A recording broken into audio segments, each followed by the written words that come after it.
Peace, peace, peace to the gods, peace to the gods. Yusufel here. Got a real good show for you today. We're going to get in.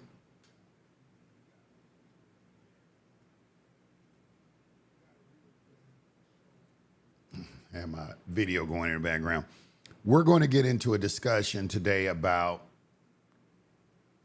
the 14th Amendment and what it applies to, the Equal Protection Clause of the 14th Amendment, freedom of association, racism, all of that. You know, you have some individuals out there saying that the 14th Amendment only applies to black people. That is a very, very ignorant take. And it just further demonstrates individuals' inability to actually study law and understand the law. They're not really reading the law. But we're going to do a deep dive into it today. I'm going to start out with a video that I came across with Jesse Lee Peterson. Now, I am a fan of Jesse Lee Peterson, and let me tell you why. The reason I'm a fan of Jesse Lee Peterson is because he is the example of when people who have not been properly civically educated meets an individual who appears on his face to be a coon, or, you know, all these different names that they call him. But in the end, he ends up, every time I see him, he's vastly more intelligent and knowledgeable than most of the guests that he has on his show. And because he has a very good civic education. Even though he talks a certain way and all these different things, his education is just vastly more superior than a lot of the guests that he has on his show. He got a professor on today, and we're going to look at this. And I'm going to show you, because a lot of people, like in the Democratic Party, they'll call you coon and different things like that. But at the end of the day, they have a victim mentality that's unjustified because they don't understand the law. They don't understand what their rights are. They don't understand what their rights are, where to locate their rights. And they don't understand that in the United States of America, this is a free country. And they don't understand what that means. But we're going to see if we can shed some light on it today. If you would, to help out my analytics, would you please hit the like button? This is going to be a very good one today. Very educational one. Share this.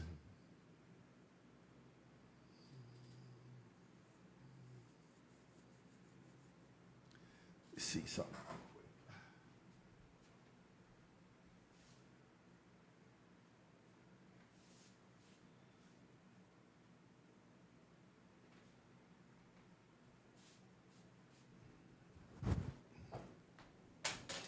All right.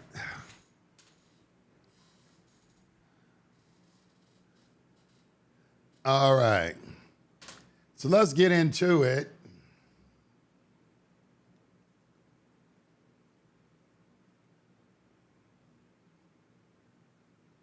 Peace to the gods. Peace to the gods. I appreciate all of you. Let me put this up so I can see the comments. All right, cool. Let's get into it.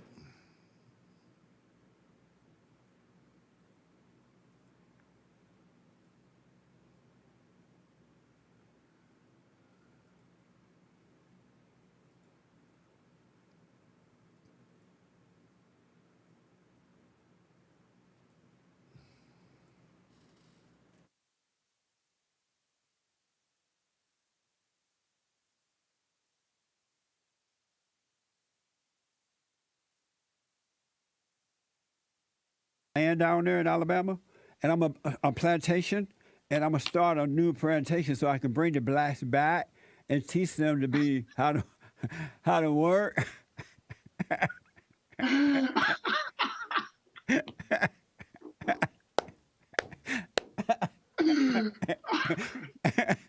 Teach them how to work, how to respect, how to love God. Most black people don't love and believe in God today, even though they go to church. Now, Jesse, let me ask you this. If I own a business and I said, I don't want you to come in to my business because of your skin color. Is that my right as a business to deny you service based on the color of your skin? Absolutely. Okay. All right. Well, at least you're consistent. Because you have a private business and you put that business together in spite of what Obama said. You built the business and you have a right to set your own rules.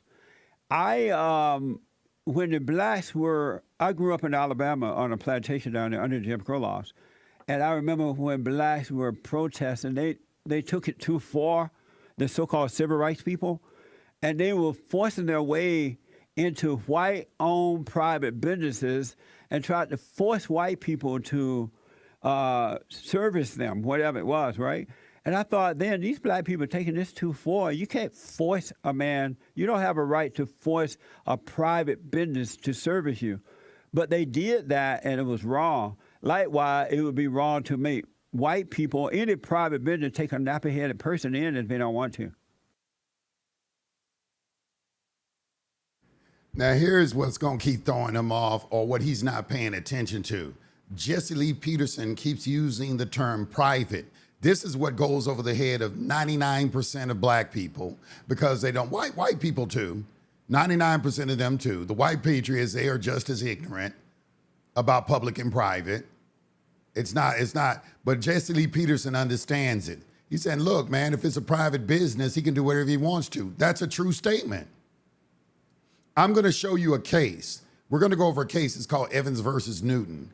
That is an example of this right here. And it's dealing with a trust, a private trust, where a senator who is white, this is in the early 1900s, donated some land to the city of Macon, Georgia, to build a park out of it. But he had one condition, that black people couldn't come to the park. And later on, probably 50, 60 years later, black people started coming into the park, and the family reminded the city of the terms of the indenture agreement. And the black people, they started crying racism and things like that. It wasn't racism. And I'm going to show you. And hopefully, you really need to share this program, because especially with a lot of black Democrats and individuals like that, because it's pivotal to our people and people in general for them to understand how the laws in the United States of America are designed. Because when you are dependent on government, this is the reason I'm not a Democrat. No, I'm not what do you call what is the person that's in between, whatever they're called. I'm a staunch Republican. I'm a staunch Republican not because I support Donald Trump. I'm a staunch Republican because I study the law every day and I know where rights are and where they're not. And you don't have a lot of rights when you accept benefits and privileges from government. And that is a problem most of you out there do not understand. But we're going to get into it today. So he keeps talking about private. Private means I'm not accepting any benefits or privileges from the government. That's what the word means. Now I'm living in the private. How I operate in the private, Yusuf? All these colloquialisms and echo chamber rationalizations that have no basis in fact or law.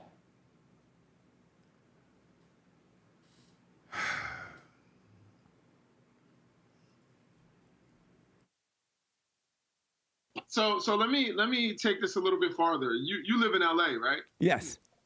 So what if I said you cannot live in the neighborhood you live in because of the color of your skin? If they own the neighborhood, if it's a private owned neighborhood, the government is putting no money in that neighborhood, it's privately owned, then they have a right to do that. Even black people, including myself, I'm very concerned when I see black people moving into my neighborhood, because I know when black people are moving in, crime, destruction, ghetto, stealing, robbing, and killing is coming back with them. And so I wouldn't. Well, I know right now, y'all just saying, this ignorant nigga right here, this coon, aren't you? Y'all just, I know it's just dripping out of your ignorant ass mouth. The man is 100% correct. There are actually towns that are privately owned. You probably heard of sundown towns and things of that nature, but there are actual towns that are privately owned, and if they want to restrict that entire town to black or white, they have the permission to do that. They have the right to do it, not permission, right to do that. There's a reason you have a Ku Klux Klan. There's a reason you had a Black Panther organization. Each one of those individual groups had a right, it's called freedom of association, to form and associate themselves and align themselves with individuals and exclude other individuals. They have a right of exclusion. Y'all probably remember Augusta, the golf, where they have the Masters at in Augusta, Georgia. You know, for a very long time, you know, they don't let women in, or they didn't let black people in. I think Tiger Woods is one of the first ones they let in. But people talk about, they racist or whatever. They had a right to do that. You can call it whatever you want. If they're not accepted, they didn't let Bill Gates in for the longest. When they finally let him in, he built a $45 million house down there right by it. But for the longest, they didn't give him access. They had their rules. It's called a private member association. Pay attention to the word, how many times this man uses the word private.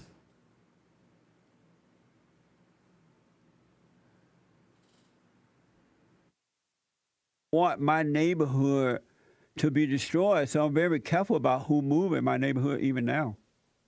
So, and you make that determination based on the skin color of the people that move into your neighborhood. You judge them by their skin color. Well, now I made that decision by if they should apply, take an application and do a thorough background to make sure that they have a job, they've not been in jail, you know, they're not been part of gangs, and that they're going to keep the neighborhood looking well.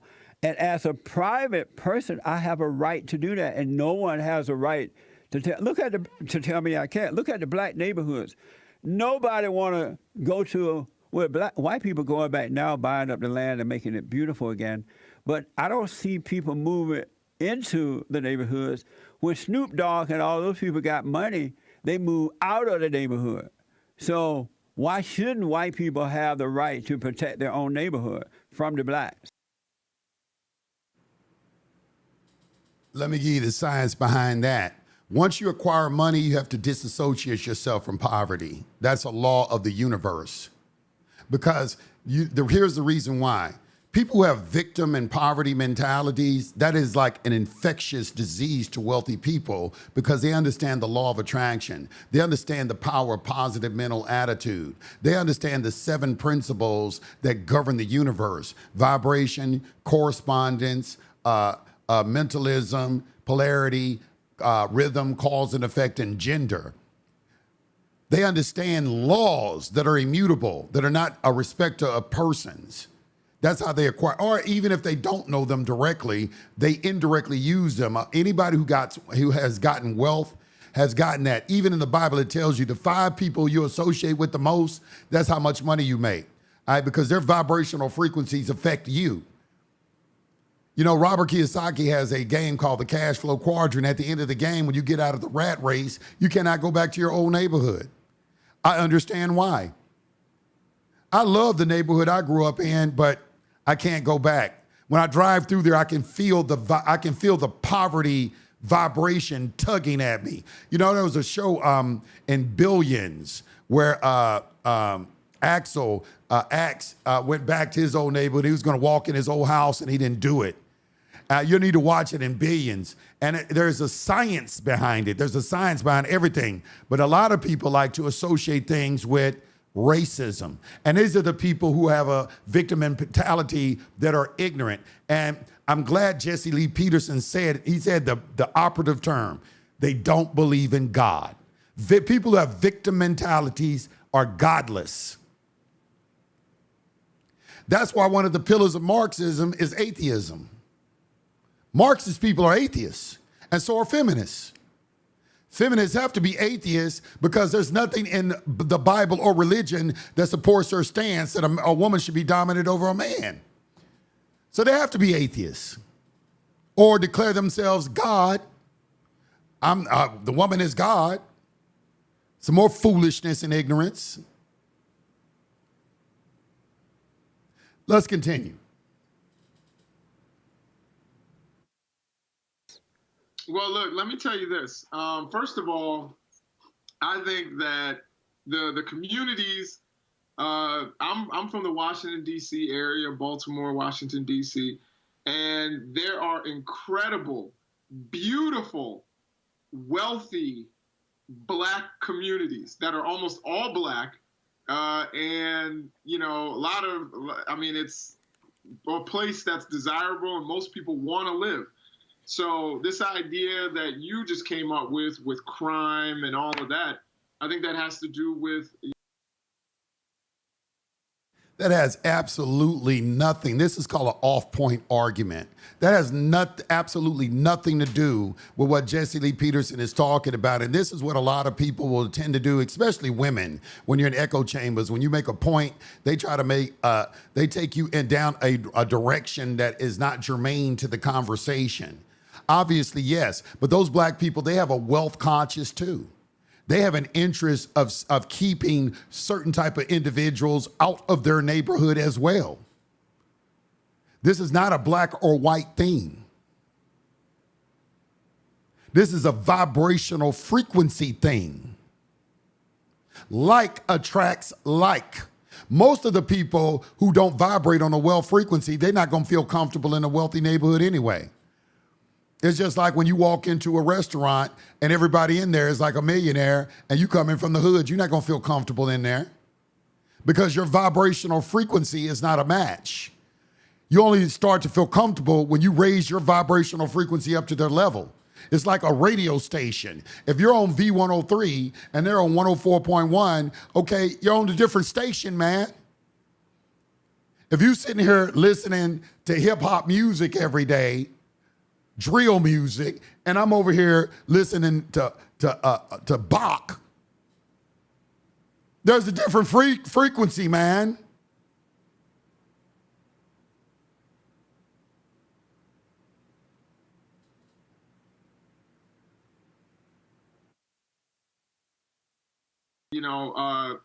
Some of the economic issues that we have in communities, the way communities are underserved.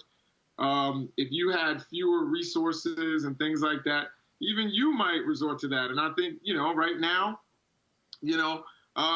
Jesse, to be honest, I never try to question anybody's sincerity, but I don't think you believe what it is that you're saying.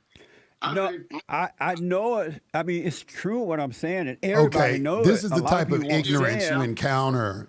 A lot of people, first of all, man, stop pausing. This is the type of ignorance you encounter when you know the law. I encounter it every day in echo chambers. I've read the law. I understand that's the number one thing. That's the number one problem in the Moorish community.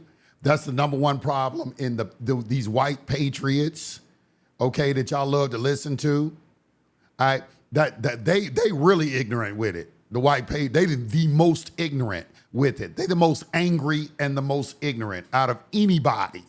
And this is not a racist statement. It's just them because they think they really have some sort of entitlement right because they're white and they feel like this is their country and they are totally ignorant of basic principles of law and they're not trying to learn.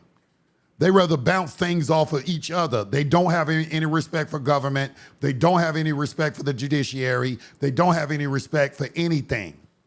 They are anarchists. I'm trying to tell you.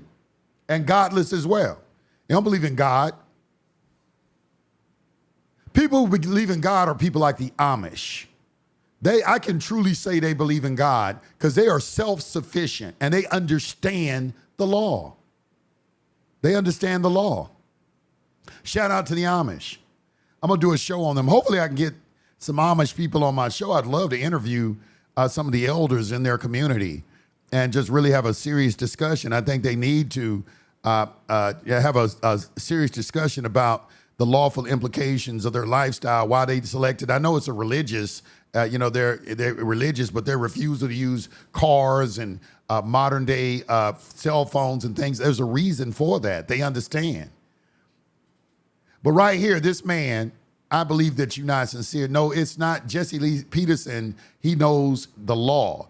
This black man is ignorant. He thinks Jesse Lee Peterson is a coon. He's not the coon. It's just this man is ignorant.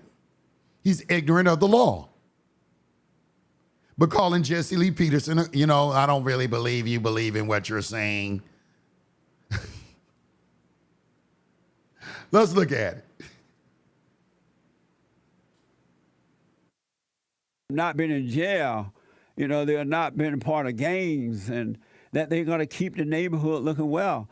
And as a private person, I have a right to do that, and no one has a right to tell me I can't. Look at the black neighborhoods.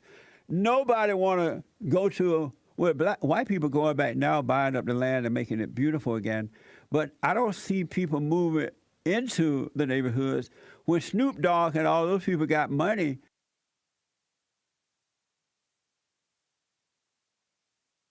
Okay, he just talked about gentrification.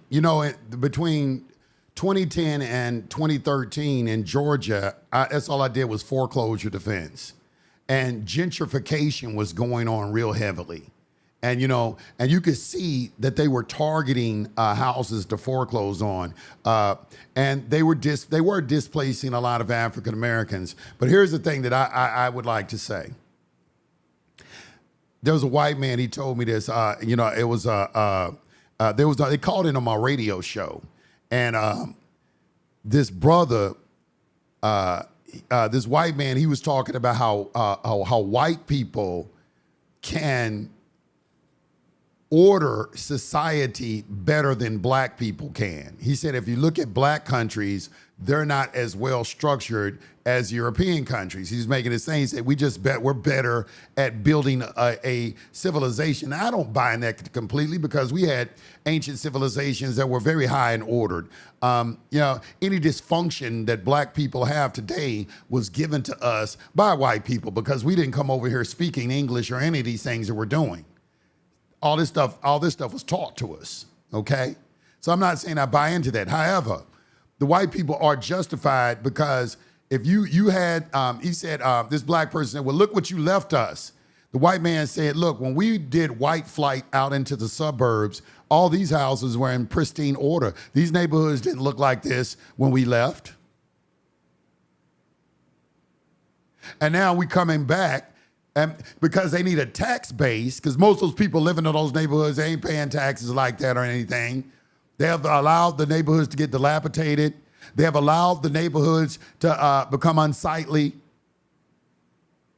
Listen, let me tell you something. When you see trash and everything all over the place, that's an indication of a poverty mindset, because an ordered mind is neat and your surroundings are orderly. The indication that you have a disordered mind if you have disordered surroundings. That's why when you go through, like I ride through Highland Park here in Dallas all the time. Every single yard in the entire neighborhood is immaculate. It looks like they all use the same damn fertilizer. I think they do, but every yard is immaculate.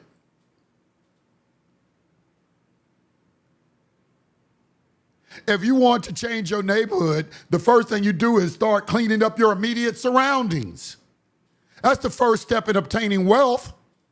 Get up every day and make up your bed.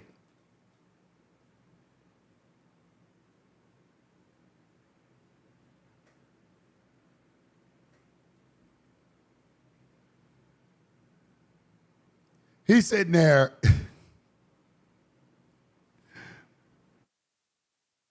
They move out of the neighborhood.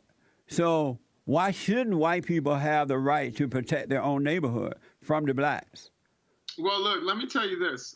First of all, I think that the communities, I'm from the Washington, D.C. area, Baltimore, Washington, D.C., and there are incredible, beautiful, wealthy black communities that are almost all black. And, a lot of, or place that's desirable and most people want to live. So this idea that you just came up with crime and all of that, I think that has to do with, some of the economic issues that we have in communities, the way communities are underserved.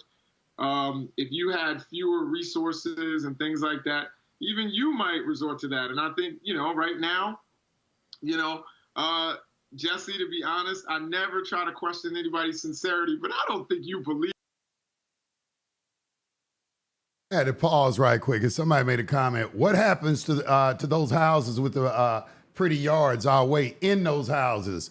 That's none of your goddamn business. It's called private right. It's called privacy. I don't care what goes on in the houses inside of them. So I'll wait for you to give me a response and tell me why you think it's your goddamn business to be involved in somebody's private affairs. When the Constitution protects my right to privacy.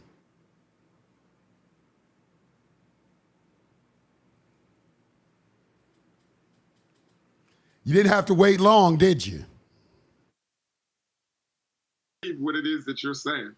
I know it. I mean, it's true what I'm saying, and everybody know it. A lot of people won't say it.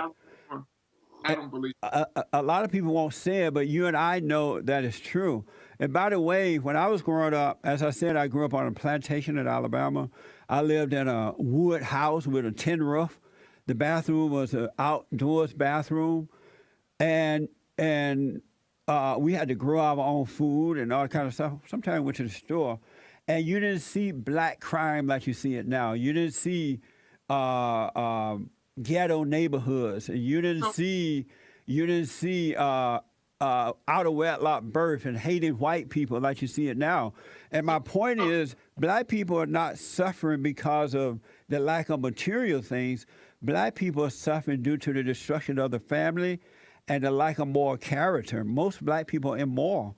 That's why they are suffering. That's why they beg for reparation. They beg for affirmative action. They attack white people. We saw a bunch of blacks. I have to concur with this conclusion. Like, I'm always getting somebody that is talking to me about child support. The reason you're dealing with child support because you're dealing in immorality. You're impregnating women that you have not wed, okay? You're being punished for that. But you're not going to accept that. You're just going to say, I'm preaching to you, or Yusuf, don't come to me with that Bible stuff. Just a heathen. That's what you are, a heathen. And heathens are allowed to be made slaves of. I hope you know that. When you engage in the area of, when you denounce God and all these religions, you are a target to be made a slave. Is God is with you, who can be against you? Well, you don't have God, so anybody can be against you. Your moral character is one of the pillars of being a sovereign.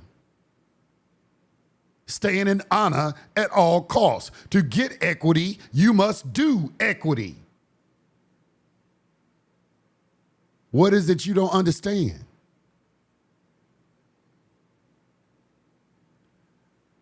God judges with equity. That's in the Bible a number of times.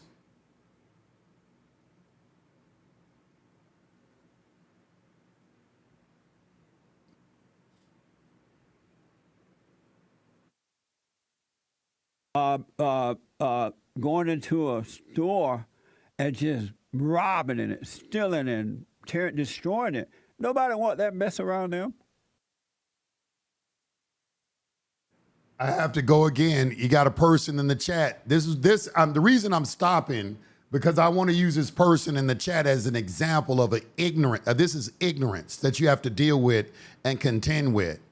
Like when you're dealing with the liberal party or people who live under this banner of racism. Let me read this to you. It's their right to live where they want to. No, it's not their right to live where they want to. If I have a private member association, you can't live there, dear, or whoever you are. That's not true. And I'm going to read this to you. I'm going to read you the law next. I'm doing this first. We're going to look at the case law next. We're going to look at the case. You don't understand the Constitution or anything. That's why I'm doing this show for you today. So we can stop ignorant blacks, all right, from always talking about racism. Everything is fucking racism. Everything is not racism. It's called freedom of association. We have homeowners associations, all right? No, if they want to keep you out, they can.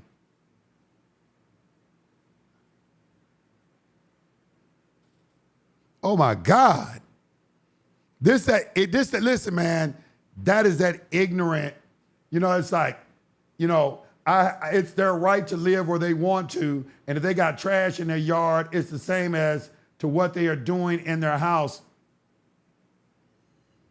I don't know what you're trying to talk about right there. I don't even understand that. Let me keep going.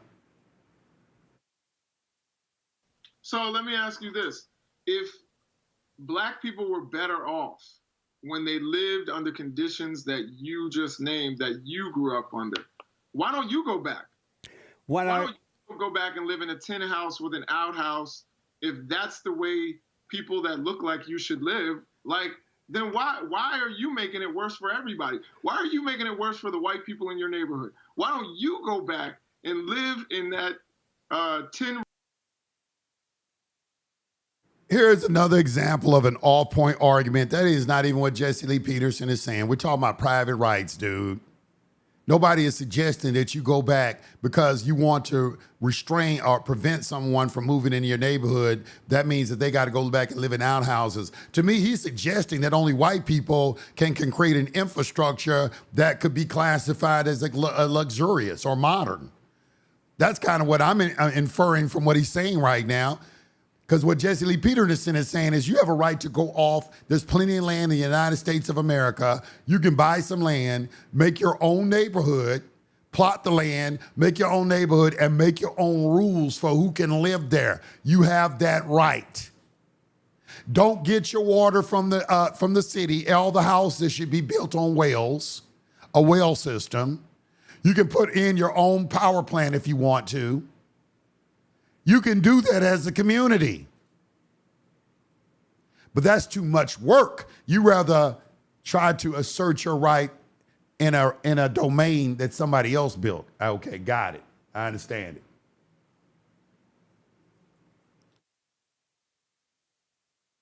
Roof house, wood hut with the outhouse. And start the process of making these neighborhoods great again? That's a very good question. First of all, I am going to buy some land down there in Alabama, and I'm a plantation, and I'm going to start a new plantation so I can bring the blacks back and teach them to be how to work.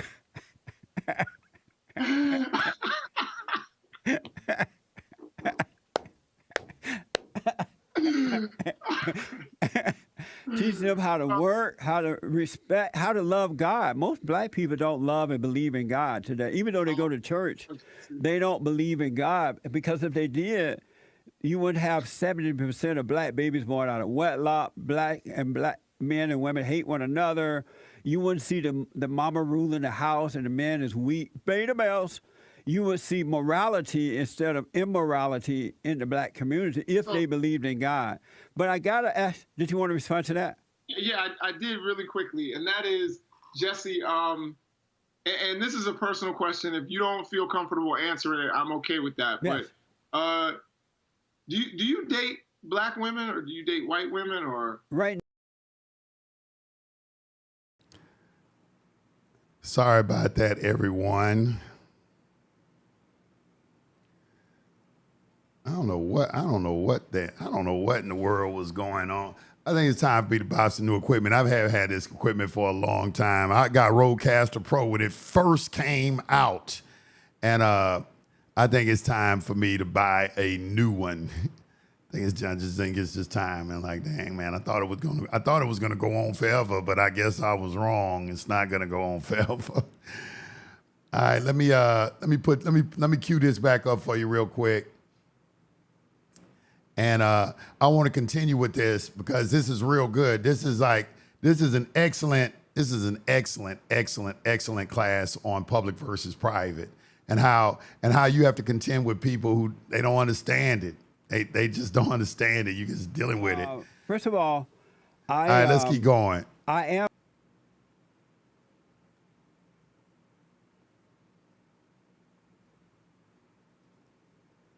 am going to buy some land down there in Alabama, and I'm a plantation, and I'm gonna start a new plantation so I can bring the blacks back and teach them to be how to work.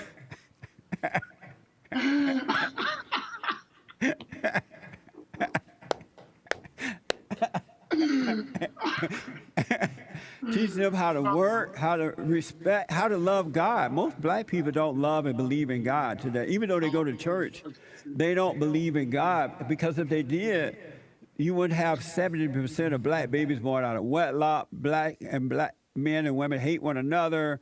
You wouldn't see the mama ruling the house and the man is weak. Beta males. You would see morality instead of immorality in the black community if they believed in God. But I gotta ask, did you want to respond to that? Yeah, I did really quickly, and that is, Jesse, and this is a personal question. If you don't feel comfortable answering it, I'm okay with that. Yes.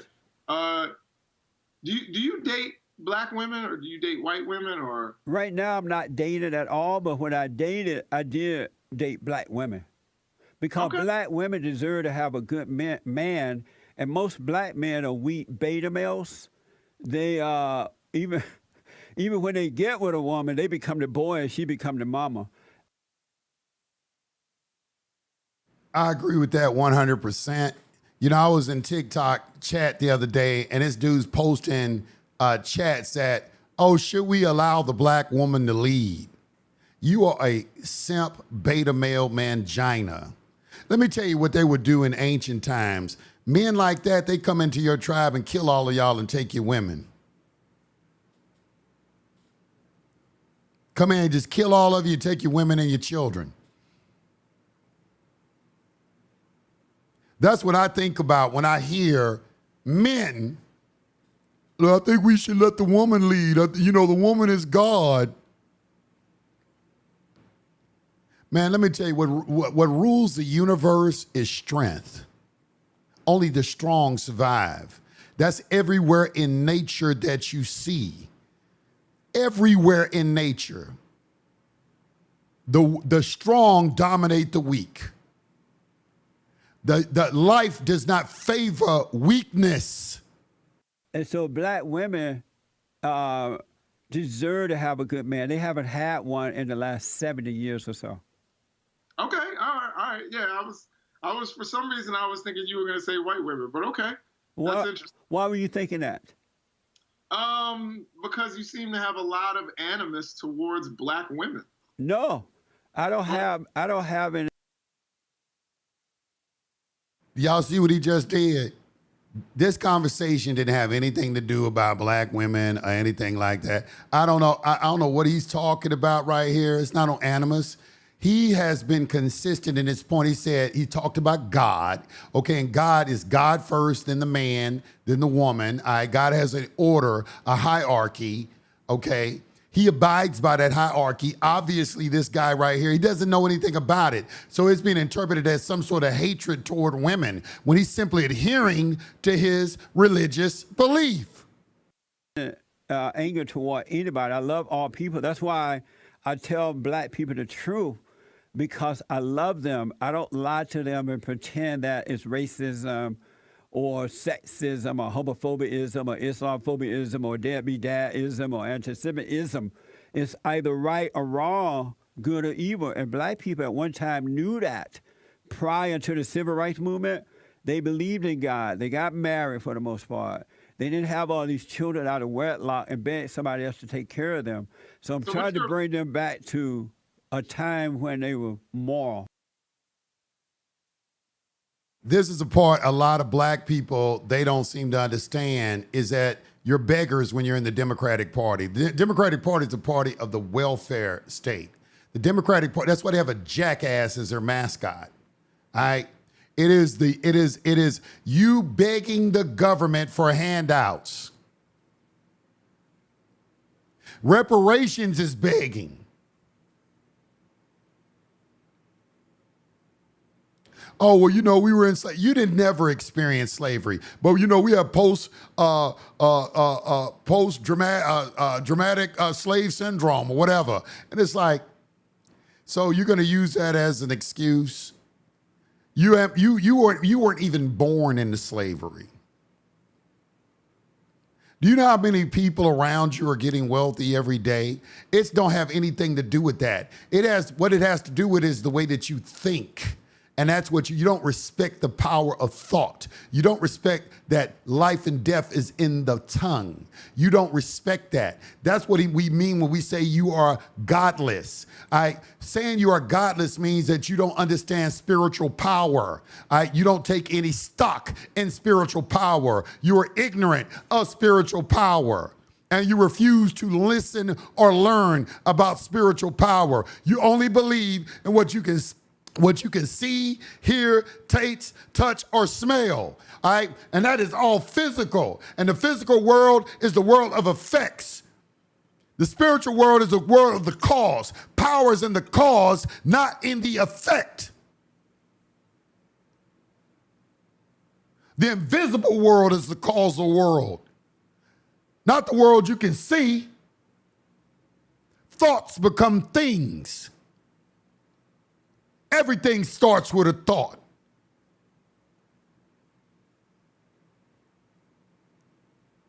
Don't have anything to do with the government stepping in and helping you or somebody doing racism against you. It's your inability to engage in constructive thought, which is a science of mind.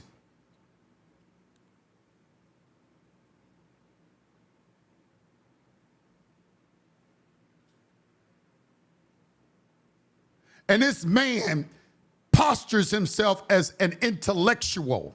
You're not an intellectual when you don't know spiritual laws. It ain't no way. You're gonna be engaging in too many ridiculous discussions about racism, about victimization. Anything that comes into your space, you brought it to yourself. Until you accept that fact, you will forever be a victim. Until you understand that internal conditions determine outside circumstances, it is not outside circumstances that determine internal conditions. Until you understand that, you ain't gonna never make any progress. And that is what they're hoping. They are hoping that you keep looking for God in the sky instead of in you, like it says in Luke 17:21. Look neither here or there, for the kingdom of heaven is in you. It says, seek ye first the kingdom, and all things will be added to you. But you don't believe that. You're a heathen. And that's why you suffer. But you haven't made that connection. You think your suffering is because you're being victimized. Your suffering is because you have a twisted way of thinking. You're insane. You keep projecting a thought into the universe, creating a condition for yourself. You suffering from that condition, which creates another thought in your negative thought in your mind, and you create more negative conditions. Instead of understanding is to kill the cycle, you got to stop the negative thought. You got to remove yourself from negativity. But you don't believe that. You think negativity is the answer. You fucking heathen. You're a devil. And that is why we got to get away from you. There are black devils and white devils. And that's why they don't want no parts of you. That's why they don't want you in their neighborhood. That's why they don't want to hang around you. That's why they don't talk to you and give you information on how to get wealthy. Because when they start telling you this, and you start denying God and spiritual power and want to engage in some physical shit.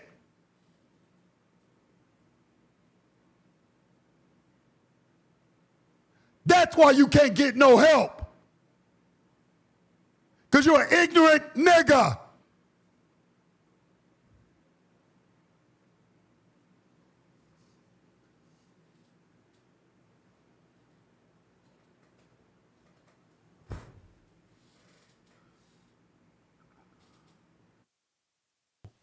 So what is your opinion of Dr. King and the civil rights movement, Ella Baker? What's your opinion of that? Well, I believe now that the civil rights movement itself was one of the worst things that's ever happened to black people. I don't know if I totally agree 100%, but I damn sure leaning 80% toward his way. I have a few reservations, but I will say this. Martin Luther King was a communist. They were fully funded by the Jews. The Jews funded the NAACP, all your HBCUs, all of that. And if you notice also, they're the ones, you can't talk about them at all. And that's how the women are in the feminist movement, who the Jews created. They got it where they got y'all women thinking they can't be criticized in any kind of way. If you criticize a woman, then you are a misogynist or something like that. And that's the same thing Jews do. If you criticize the Jew, you anti-Semitic. You can't say nothing about them. And they injected that same mentality in a movement they created, which is the feminist movement. It's a reflection of that. But if you go back and study the civil rights movement, you'll see the Jews funded all of that. And and also they are the ones that created the Democratic Party, which is a victim-minded and socialist and welfare state. Franklin Delano Roosevelt had about 72 appointed Jewish men in his cabinet. They constructed all of this and put all this together, this welfare state, because they want you borrowing money. They're the ones that created the banking system. They're the ones that created interest. Read the Jewish Shitar or the Jewish Gauge. They created all of this. Rothschild. They created the system of interest. And that's what the United States is in debt, on the interest. They wanted to end debt. We are debt slaves in the United States of America. And if you are using that social security number, you're a debt slave. And the only way is to get to not be that is to stop using it, not cry about it, not claim that the United States is evil. Stop using their shit. But you can't, because right now you're too dependent on it. It's like a drug. The public is a drug. You like convenience stores, even though ain't nothing but poison in the motherfucker. Hey, listen, they charge you a premium to poison yourself. They charge you a premium to poison yourself. An alcoholic drink, $15, $25, poison. Meat that's not kosher in your grocery store, poison. Chips. You know, we got food deserts. I was in Compton, California. Compton, California was a food desert. There's nothing nutritious or healthy being sold in it. At least when I was there a couple of years ago.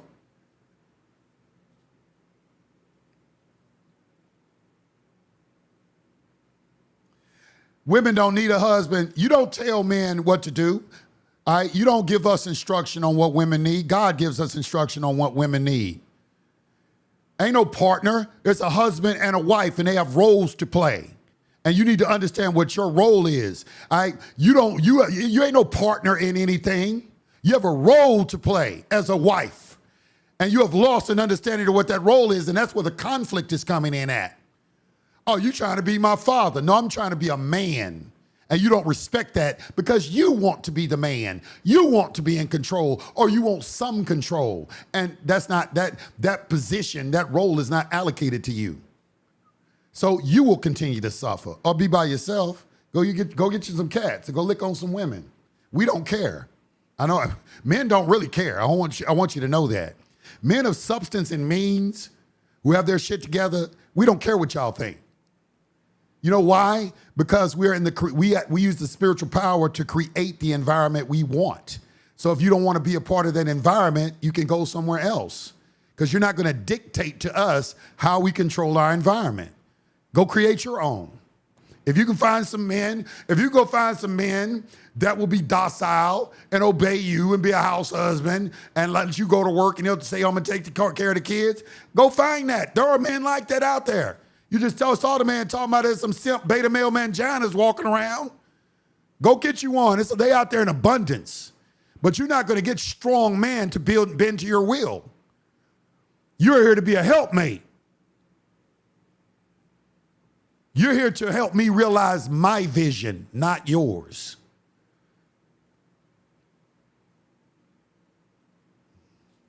I'm the leader, not you.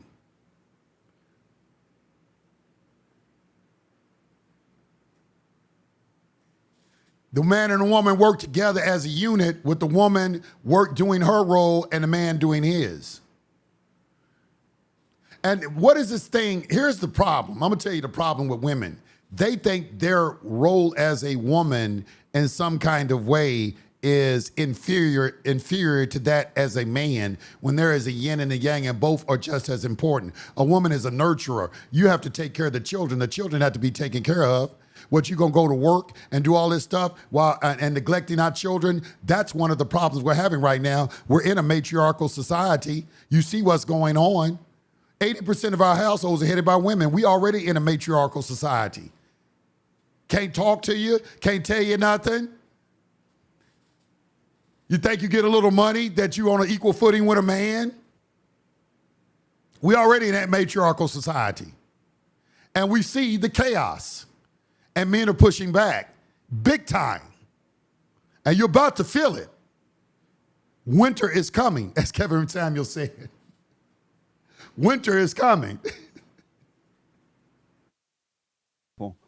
Because I noticed that prior to the civil rights movement, black people thought for themselves, they did for themselves, they didn't blame anyone, they were not hating white people, they were not relying on the government, they were not begging for affirmative action and reparation.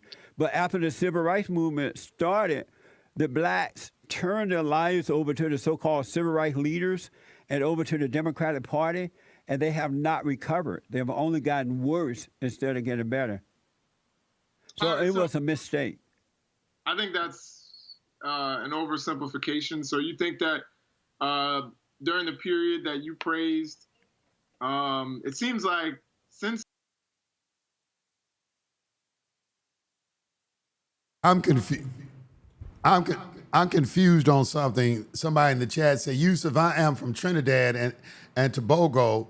Am to join SPC University to learn the principles. Will they apply here as well? Oh, okay. Or should I aim? Yeah, that's what we teach every day. I'm about to teach. I'm about to read some case law to you, like we do at SPC. I'm going to show you what we do in SPC University. You're not going to have to ask me that question. I'm going to hold an SPC University class right now live for you after we get through watching this. After we get through, this right here is just the introduction to show you what I have to contend with when you're dealing with someone. Like, people say, oh, Yusuf, you've been compromised. And I'm like, I've been compromised? Dude, I'm reading the law. This is the example. This guy right here, he's self-righteous. He thinks Jesse Lee Peterson is a coon or something like that, when Jesse Lee Peterson is a lot more educated civically than this gentleman over here. That's all that's going on right here. That's all that's going on. He think he has some sort of that the black people are on his side because, you know, y'all got this victim mindset, and it's the black thing to do to be a victim. And Jesse Lee Peterson and people like me, we don't buy into that because we understand the spiritual laws. And when you understand the spiritual laws, you can never align yourself with that. You can never align you. It don't have anything to do with black or white. Nothing. Because we all have to utilize the same laws. Everyone on the planet. That's why everywhere you go, there are wealthy people. The wealthy people know the laws and the poor people don't. And so to fill that void, Karl Marx came up with this philosophy called the Communist Manifesto, where the bourgeoisie is oppressing the proletariat, the working class. And then he appealed to that victim mentality because he understood that they were ignorant and deficient spiritually. So he gave them a physical philosophy to abide by. Look, you being oppressed. This is what you need to do. When really what the answer is to educate these people spiritually, make them understand the cause of their pain. The cause of their pain is rooted in how they choose to think. What it is these people, they don't have a respect, once again, for the power of thought. They don't. They're not thinkers. They call themselves woke, but they the most asleep. They call themselves woke, but they like the Walking Dead. This is what Jesus was talking about. Let the dead bury the dead. When you don't understand your spiritual power, you might as well be dead.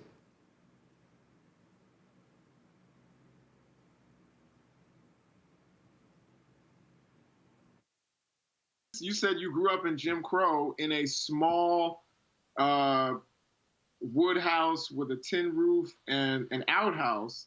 But post civil rights, you live in a posh neighborhood in LA. So doesn't it seem like things have gotten better post civil rights because you're living a better life? I keep having to pause to address people. You say two things can be right, two things cannot be right. You're either all right or you're not right at all. In the universe, we have something called polarity. Okay? There are two sides to everything. You're either on the light or the dark, the right or the left. See, y'all got these doctrines that y'all build up. No, the law is what it is, man. You either know the law or you don't know the law. Something is, and like Jesse said at the beginning of this, he said something is either right or wrong. Even in the Bible, God says, he said, if you lukewarm, I'm going to spit you out of my mouth. If you ride in the fence. You're either all right or you're not right at all.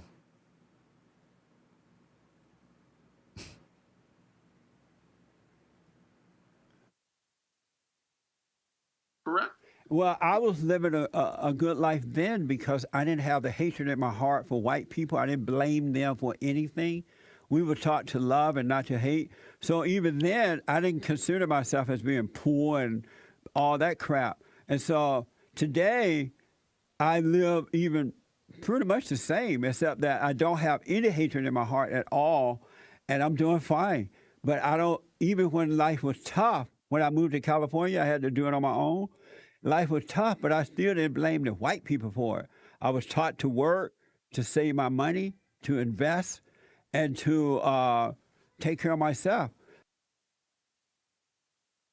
I did the same thing. You know, I came out of, somebody taught my taxes. I'm going to address that in just a few seconds too, because you're ignorant of the law as well. The thing is that, you know, coming out of jail and doing things like that, I never blame white people for anything. First of all, I didn't know white people put me in jail. Black people put me in jail. It wasn't white people put me in jail. It was black people. That's number one. It wasn't a white person that tried to take my children from me. It was a black woman. When I go back and look at my life and I'm honest with myself, there is almost nowhere where I can find that white people have done something to me. And also, I can also say, when I go back and look at my life and my success in life, that no white person prevented me from reaching my success. I didn't have any impediment to that. I remember when I got my first job. I was 18 years old, and I wanted to leave home. Prior to that, I almost started selling drugs. My homeboy, he was a big-time drug dealer. And he would come around me in warm-ups and jury and stuff. And I'm broke, and I'm really trying to get out of the hood. I have this strong desire to get out of the hood. And he came to me one day and asked me to come and join him in the drug gang, you know, because we were best friends growing up, and he needed somebody to have his back. And so he and I remember he took me, and this how God works. So he take me, he showed me how to cut up the drugs and everything. Okay, and then we go to our first drug buy. We're going to our first drug buy. All right, so it's in South Dallas. We're going to South Dallas. And so when we pull up to old boy's house, it's a whole bunch of, the whole neighborhood is outside. And the drug house that we were going to get, to make the buy got like 5 dudes in the front yard, and dudes got choppers pointing at them, and they on the ground face down. They all on the ground face down. They got choppers at them, right? They robbing these dudes in broad daylight in front of the whole neighborhood, and everybody's watching. They got them in the front. See, people don't understand how violent the 80s were. 80s were violent as fuck, especially like when gangster rap and all that first came out. I really don't see y'all on that level that they were in the 80s. You know, like Colors came out and all that. Let me tell you, man, in them 80s, It was rough. So we sitting across the street in the car just looking and shit. I'm driving and he's like, my homeboy, he a tough dude too. And he kind of look over at him. He see the robbery going on. All he say is, man, God damn, we ain't gonna be able to get no drugs today, man. Come on, let's go. And the way he was just so dismissive about it, he was like, he looking at him getting dragged, getting robbed, and he like, shit, let's go, man. And we just drove off while the robbery was still going on, and we drove off calmly, just drove off. And I thought about that. I'm like, damn, if I'm gonna get into this game, I gotta be ready to do some damage. Do I really want that stain on my soul? That's my thing, because I was, a God-fearing man. I'm like, do I want that stain on my soul? I take somebody's life or do something like that. Because I got the capacity, don't get me wrong, but do I want that stain? Because my mother, she instilled in me this morality. And when you have that morality as a base in you, it is going to stop you from doing certain things, like taking another person's life for some money or because of what they got, when you can easily just attract it to yourself, when you learn the actual mechanics of the mind to draw whatever you want to yourself. So I thought about that, and I gave one last push to find a job because I couldn't find a job. And so I looked in the newspaper. Back then, if you wanted to find a job, you looked in the Sunday newspaper, and I saw that U.S. Sprint was hiring for customer service reps, and they were paying good-ass money to be a customer service rep. And I had telemarketed already. I had good sales skills. So I said, I could do this job because I didn't have a college degree or anything. And I'm looking, and back then you really had to have a college degree to get a good paying job. But here was a good paying job that did not require a college degree. So I'd never typed up a resume before. I typed up the resume, jumped on the bus, DART, Dallas Area Rapid Transit, went on Stemmons Freeway, 8001 Stemmons Freeway was the address back then, and put in my resume. And came back home, I didn't look for another job. I only put in a resume at one job. Back then we didn't have answer machines or two-way or nothing like that. So I stayed by the phone every day and prayed for 2 weeks straight. Just prayed. I don't think I've prayed ever harder than that in my life. I can only remember a couple of times in my life that God answered the call to a prayer that lets me know what is required, what kind of prayer that you have to engage in to get a response from the universe. And that goes back to this mechanics of the mind, this concentration. So I remember just praying, and then on a Friday, 2 weeks, I did that for 2 weeks. On a Friday, the phone rang. As soon as the phone rang, I knew in my heart, that's it. I said, that's it. I picked up the phone, and it was a white woman's voice. Her name was Margie Fry. She said, yes, this is Margie Fry with U.S. Sprint Human Resources. I was wondering, could I speak with Mr. Jones? And let me tell you something. I knew I was going to get that job, because they conducted a phone interview and then an in-person interview, but as soon as they called, in my heart and mind, I knew I had the job. There was no doubt. I forget the interview and everything. She called me and got me on the phone and just want to talk to me. It's a wrap. I passed the phone interview, invited me in. We had to type 35 words a minute. I've never in my life typed a single lick. That lady let me retake that typing test about 10 times until I passed it. I was hunting and pecking. I took it so many times, I didn't even have to look at the little chart no more. Oh yeah, this F, blah, blah, this word. I was just hunting and pecking, passed that, and got hired.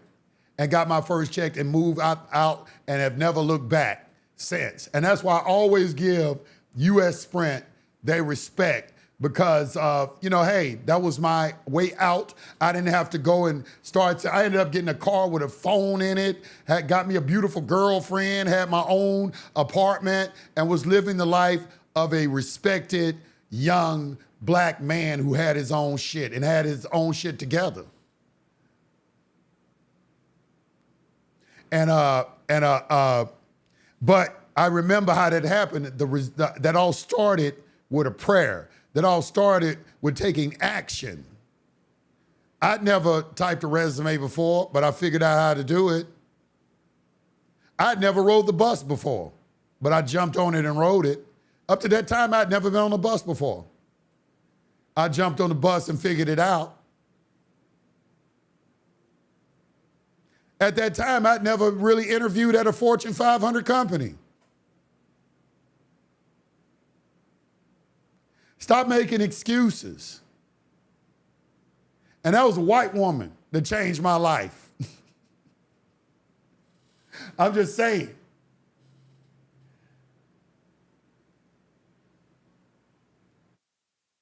Men who blame and beg and whine and complain are women. They're acting like women. They're acting just like their mothers. So we're trying to show these black men how to stop being women. Well, I can't speak for your mother, but my mother was not a whiner or complainer at all. She was a very strong woman. And I can tell you, as well as my father is a very strong man. But I would say, I think that the things that you said that you're doing through your organization are great. And, I'm very proud of you for doing that. The thing is, why you have to couple that with, instead of ignore what the white people are doing or saying or whatever and focus on bettering yourself, it sounds like you're saying love white people and white people are the best and this and that. And why not just focus on how can we better yourself? How can we better you?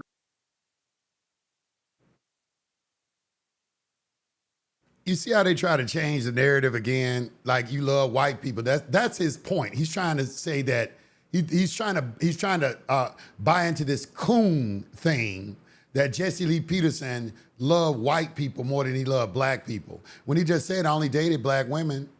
I've only dated black women my entire life. I ain't never dated outside my race. Not to say that other races of women aren't attractive, because I definitely find other races of women attractive. But that gives me all the more right to critique my women and my race too, because that's all I deal with. So you goddamn right, I'm going to critique our women and I'm going to critique the men in my race because I'm a part of that race and I do want to see them to do better. And that's all Jesse Lee Peterson is saying right here. But he keeps trying to direct the narrative toward this coon title. That's all he's concerned with. He's not concerned with listening or learning anything.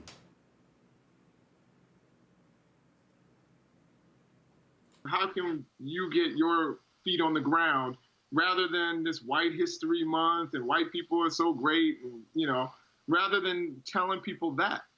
Well, you seem like a good message. I am telling black people that they need to stop hating, because most black people, including so-called Christians, black Christians, hate white people. And they are blaming white people. They are blaming. I know I keep pausing, but this is the most important. It's the hate. You have to get it. See, the hate is hurting you. It's not hurting them. See, whatever you put out into the universe comes back. So even though Jesse Lee Peterson, he's a Christian, okay, he understands the natural law principle, like attracts like. You give what you get what you give. If you give hate, you're going to keep on getting it back. So if you want to stop receiving hate, you got to stop giving hate. So it starts with you. But black people don't want to hear that message. They think there's some sort of empowerment in hatred and victimization because they don't have a true spiritual understanding of how spiritual laws operate. They want to engage in hatred, jealousy, anger, fear, victimization. No. The God man and the God woman do not engage in that thought process. The God woman and the God man, they create the kind of world that they want. You don't eliminate white supremacy by continuously talking and thinking about white supremacy. You eliminate it by thinking about the corresponding opposite, which is black supremacy. I wouldn't even call it black supremacy because you can't be supreme over anyone. I would say black self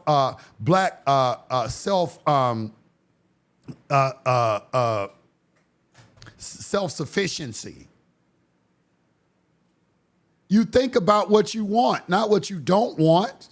That's how the laws work. That's a universal natural law. A law is not a respect of a person. It don't give a damn about your opinion. That's how it works. That's how everybody who got money, that's what we do.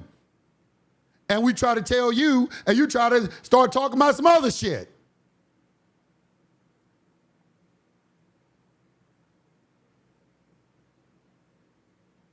And you know why? Because it's offensive to you.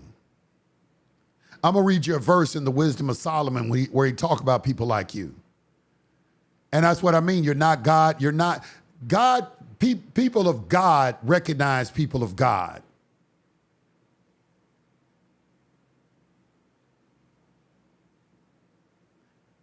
Because you're not of God.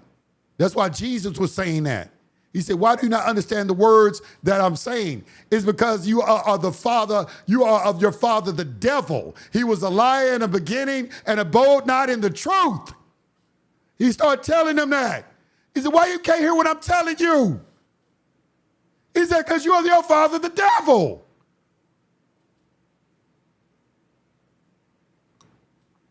Meaning you have embraced negativity. You love it. You languish in it. You roll around in it. Like a pig.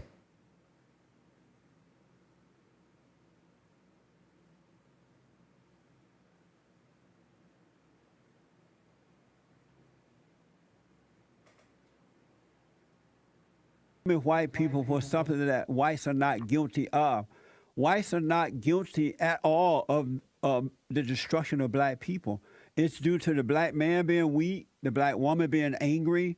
She's passing her anger down to the black man's children, turning him away from his father toward her, and causing these boys and girls to rely on others rather than on themselves. And you can't blame white people for that. It's the destruction of the family.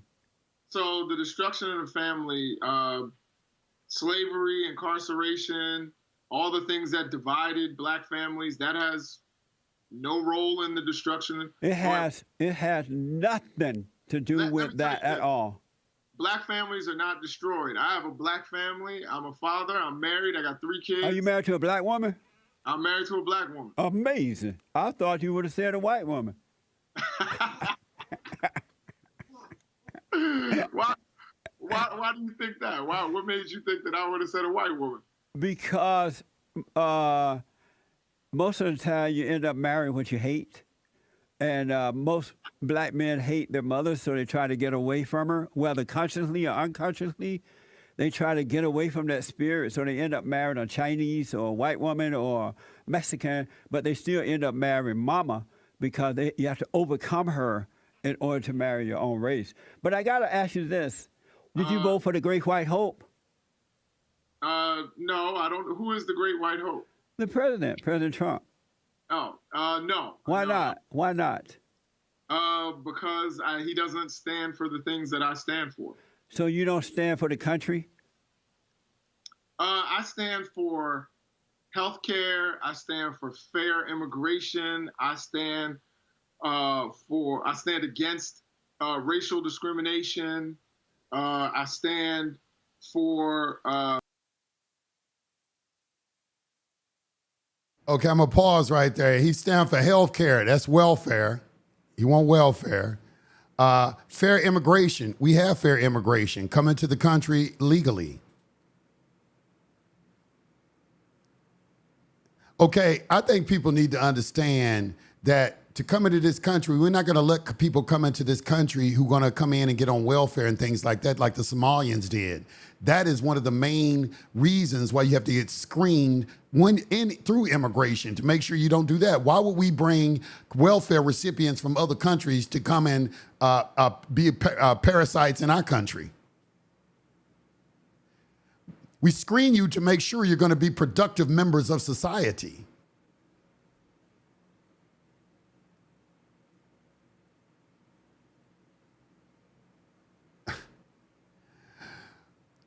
I don't understand everything that he's talking about. And I'm bringing this up because they're trying to make Jesse Lee Peterson seem like he's the coon. When all it is he understands laws, God's laws and man's laws. These people don't understand anything about law. Not anything. They're just going off what they feel, which is very effeminate.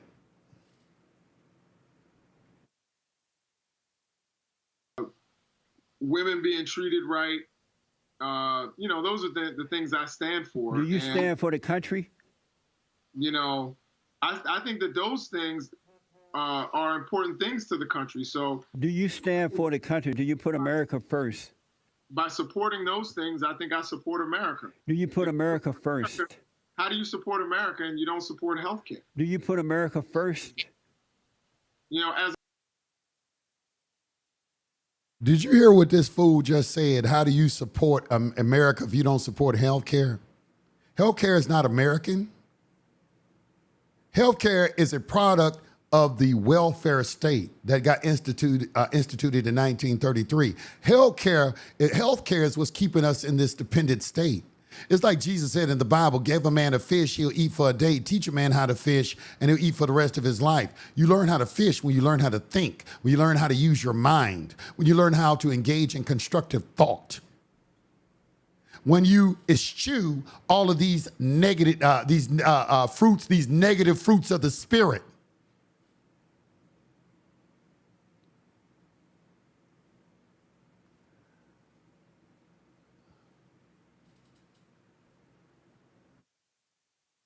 opposed to what? I put God first. How about America?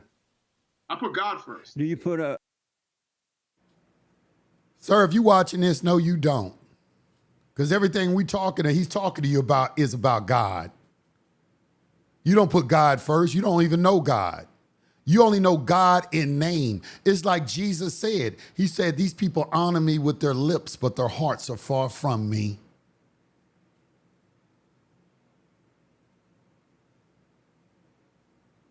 Jesus said in Mark 11, 22-26, he said, if you take this mountain, the mountain could be any type of problem in your life that may be insurmountable to you.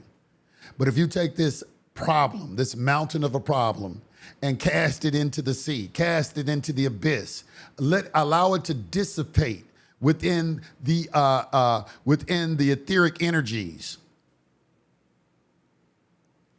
If you tell this mountain to be cast into the sea, but do not doubt it in your heart, can't allow doubt to creep in. The only way you can conquer doubt is through knowledge. Doubt is conquered through knowledge. I'm not talking about blind faith. I'm talking about faith that is a byproduct of knowledge. What is that knowledge? Knowledge of the laws. How they operate, because they are immutable. They're not subject to change. They operate with precision, with exactitude, every single time since the beginning of time.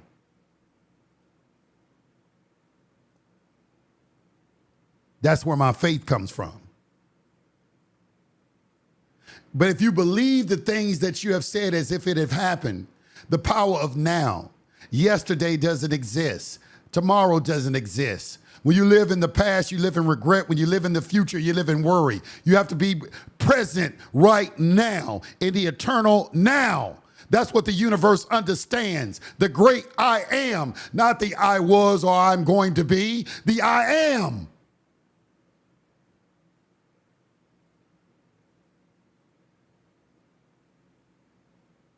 I'm giving you keys right now. You going to listen?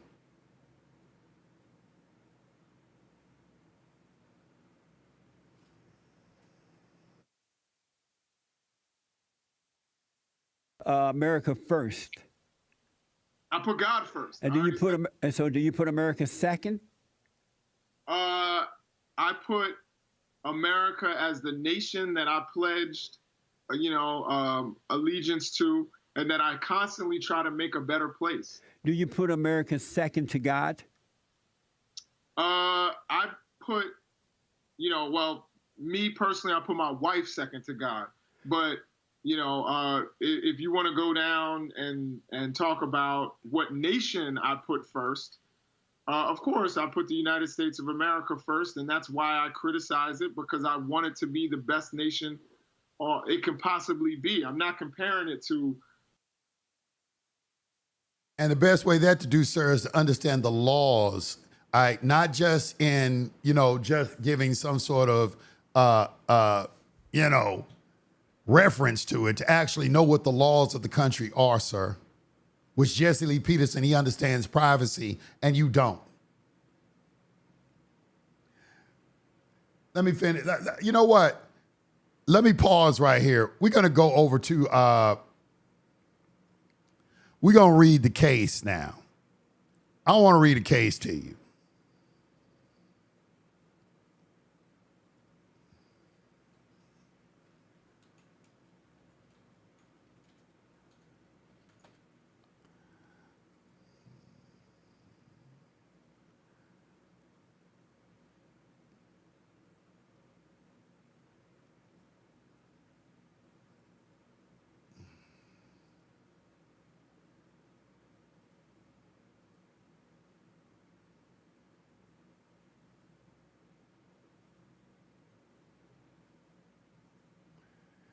Name of this case is called Evans versus Newton.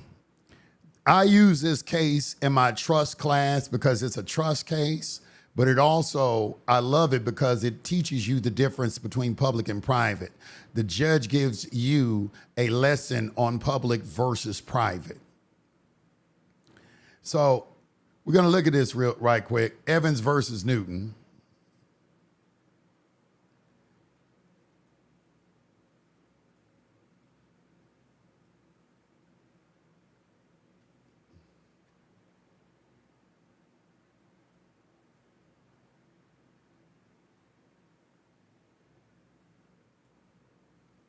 Volume 382, U.S. Reporter, page 296. The year is 1966.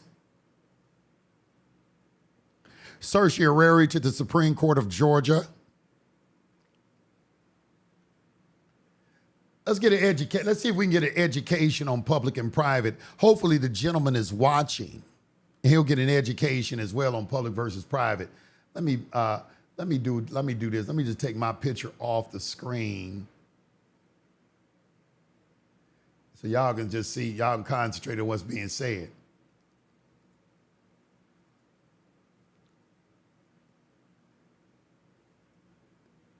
I'll concentrate. Okay, let me make sure this is, hold on, y'all. I just want to make sure I got, okay.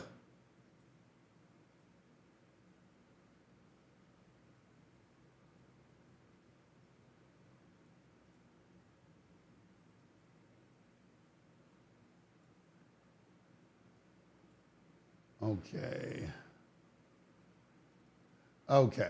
All right, cool. That's perfect. One more thing. Let's get into this real quick. All right, perfect. All right. So this is a trust case, and I'm not going to read the entire case, but I'm going to read it up to the point that is pertinent in the when the judge gets into teaching about public versus private law. Okay, so a tract of land was willed in trust to the mayor of the City Council of Macon, Georgia, as a park for white people to be controlled by a white board of managers. When the city ultimately desegregated the park, the individual managers brought this suit in a state court against the city and the trustees of residuary beneficiaries and asked for the city's removal as trustee and the appointment of private trustees to enforce the racial limitations in the will. Okay, what was happening right here? You had Senator Bacon, who he gave some land, a tract of land to Georgia, and it's a private trust, but he appointed public trustees. City officials are a part of the public. Anybody that's in dealing with a municipality in any capacity whatsoever, they are part of the public. Everything in the public falls under the umbrella of the Constitution for the United States of America. In particular, the 14th Amendment. The 14th Amendment has a clause in there, it's called the Equal Protection Clause, that doesn't allow anybody in the public to discriminate. Now, that's not the same for the private. You can discriminate all you want to in the private. Now, what determines what is public and private is the ultimate question. And if you are accepting benefits and privileges, tax money, anything like that from the government, you fall under the Constitution and the Equal Protection Clause, and you cannot discriminate. So if I choose to create a business and I don't take any benefits, or I don't get no bank accounts, I don't get anything from the government, if I want to discriminate, I can. That's called private member association or unincorporated private association. You need to understand what these things are. And you need to understand how you exercise your rights in this country. It's called freedom of association. That is one of the 5 clauses in the Constitution that protects privacy. That's a part of privacy, freedom of association.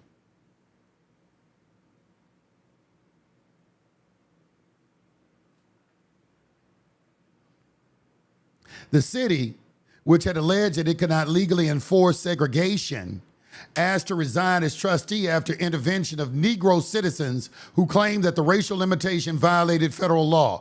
Okay, they did what's called a third-party intervener. That's number Rule 24 under Federal Rules of Civil Procedure. I forgot what it is in the state of Georgia. They have their own statutory clause, but anyone who has an interest in a matter of the outcome of a matter can intervene. Black people, they start talking about racism right here. Now, the black people don't know that that land is in a private trust. But here they go. They're going to start picketing and protesting and calling somebody racist and things like that when they were simply exercising a constitutionally protected right. And trust is something that's going to be strictly enforced. If you can't enforce the terms of a trust, they have to dissolve it and give everything back to the beneficiaries, which is what's going to happen. It ultimately ended with the trust being dissolved because it couldn't realize its purpose, and they gave the land to the beneficiaries. Private property. You still ain't gonna be able to come on it.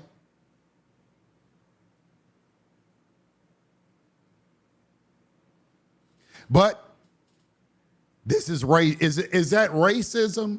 Senator Bacon, he said, I think he's gonna say it in here.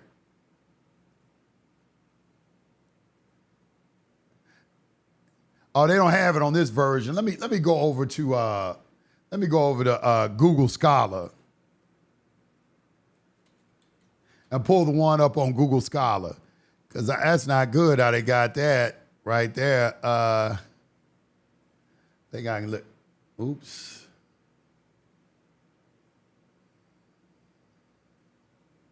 My computer is sending automatic queries. What? Do I got a bug on my computer? Hold on, I ain't never had that happen. Let's see. Wow. To protect our users, we can't process but your computer or network may be sending, okay, I don't know what that means. Go over here to Google Scholar and pull up Evans versus Newton when you get a chance. And I don't know, it's never done that before. I wonder, can I use my, hold on, let me see. No, I ain't gonna do that. It might mess up my stream. I was gonna use my, let me see, my VPN. What it is.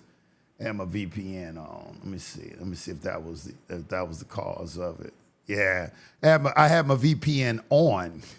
That's what was on. Okay, well, let me get into my VPN. All right. So let's get here. Let me see, where is this at? Now they want private business trust, just private trust. Put in private trust. All right, and then we can go to, let's see if it pulls Right here, Evans versus Newton. All right. It went all the way to the Supreme Court of the United States. I was looking at that was the Supreme Court of Georgia case. Let's read it right here from the Supreme Court of the United States. All right, let's take it from here. All right, certiorari to the Supreme Court. Well, no, it's still Georgia. I'm sorry. Well, yeah, it went to the Supreme Court of the United States, but the certiorari went to the Supreme Court of Georgia. All right, so it went to the Supreme Court of the United States. All right, so yeah, they're going to give more backstory right here. Mr. Justice Douglas delivered the opinion of the court. In 1911, United States Senator Augustus O. Bacon executed a will that devised to the mayor and council of the city of Macon, Georgia, a tract of land which, after the death of the senator's wife and daughters, was to be used as a park and pleasure ground for white people only. The senator stating in the will that while he had only the kindest feeling for the Negroes, he was of the opinion that in their social relations, the two races, white and Negro, should be forever separate. Now, I want to pause right here and draw your attention to the fact that we're talking about a will. This is called a testamentary trust. A testamentary trust is a will that converts into the trust on the death of the testator. So it's called, we read a lot of cases about testamentary trust in our classes, and it is a very interesting subject because there can be some implied testamentary trust as well that the equity courts will construe as a trust. Very, very interesting subject. But this right here, this was a testamentary trust. The senator, he didn't want black people. He said, yeah, he don't hate black people, but he just thinks white and black people should be forever separate. The will provided that the park should be under the control of a board of managers of 7 persons, all of whom were to be white.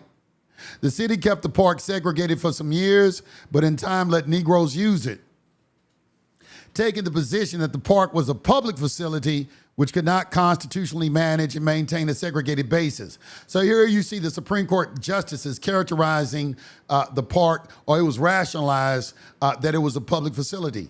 And that's why they let black people come. However, it was in a private trust. And a private trust, the terms of the trust have to be realized above anything else. Equity courts, they put that before anything else. What did the trust, because you're the one who put it in trust, so the intent of the settler is what the equity courts are going to realize. Not your feelings, not how you feel about something. So this property was in a private trust. They made the mistake of appointing public trustees to a private trust. That's where they messed up. Because public and private does not mix. Anytime you mix public and private, the public will dominate.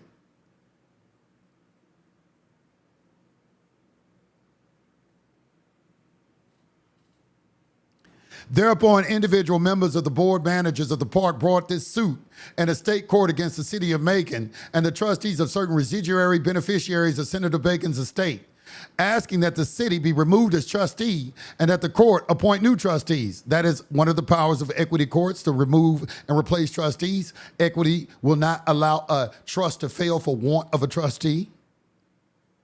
One of the principles of equity. To whom title to the park would be transferred.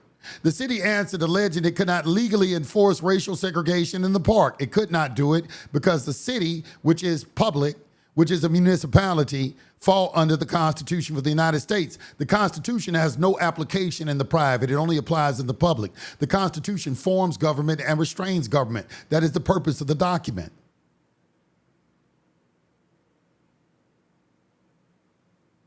So when you come into the public, you can't get public trustees to go against the 14th Amendment. You can in the private.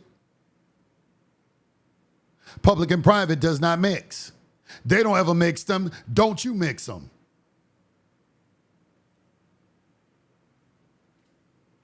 The other defendants admitted the allegation and requested that the city be removed as trustee. Several Negro citizens of Macon intervened, alleging that the racial limitation was contrary to the laws and public policy of the United States and asking that the court refuse to appoint private trustees. Notice what they're trying to prevent them, private trustees. Now, they do have a point because the trust did take on a public character because it got tainted by the public. However, that is why they're going to dissolve the trust and give the property back to the beneficiaries. That's all that's going to happen. Since they can't realize the intent of the settler, then the trust fails. You have to dissolve it. Legal and equitable titles merge. They dissolve the trust and they give it to the beneficiaries who equity deems as the true owner of the trust corpus anyway.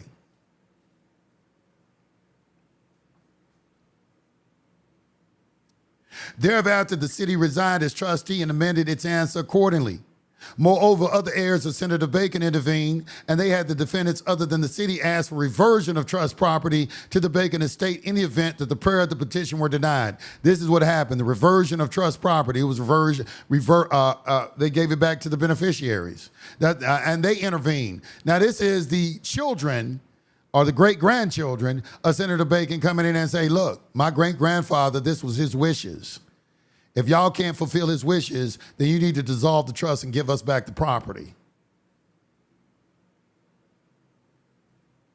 Which is ultimately what's going to happen. If you follow this case, if you shepherdize this case and follow it. I followed it when they remanded it back to the lower court, and that's how I found out what happened. The Georgia court accepted the resignation of the city as trustee and appointed three individuals as new trustees, finding it unnecessary to pass on the other claims of the heirs. On appeal by the Negro interveners, the Supreme Court of Georgia affirmed, holding that Senator Bacon had a right to give and bequeath his property to a limited class, that charitable trusts are subject to supervision of a court of equity, and that the power to appoint new trustees so that the purpose of the trust would not fail was clear. That's absolutely correct. Everything that judge said was correct. Judge wasn't being racist. Judge wasn't doing anything. Judge is applying the principles of equity. These are all principles of equity. And of the law, public and private. You got a right to give your property to a limited class if you want to. You have that right. That's a right.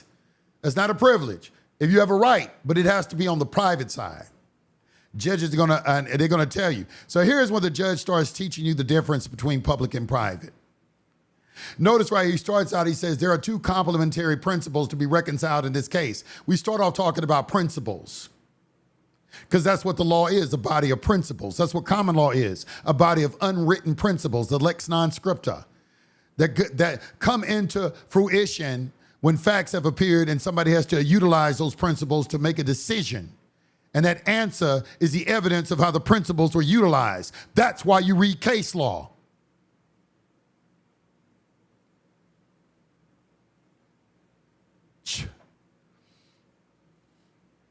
So there are two complementary principles to be reconciled in this case.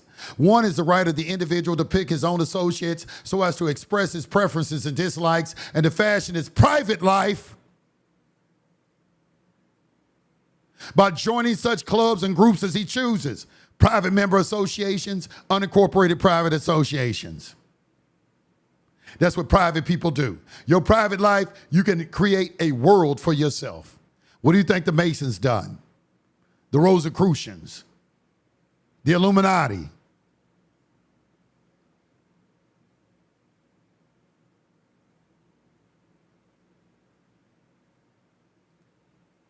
The other is the constitutional ban. Okay, so you got two principles. One is the right to private principles, right of association. The other is the constitutional ban. When he started talking about constitution, we talking about the public. The constitutional ban and the Equal Protection Clause of the 14th Amendment against state-sponsored racial inequality, which of course bars a city from acting as a trustee under a private will that serves the racial segregation cause. He's gonna give you some examples. A private golf club, however, restricted to either Negro or white membership, is one expression of freedom of association. You got a right to do that. If you want to have a private golf club and not allow black people to come in, you got a right. If you want to have a black golf club and you don't want to allow white people to come in, you have that right. If you want to form a private town and not let a certain race of people in because you bought the land and you built the infrastructure, you have that right.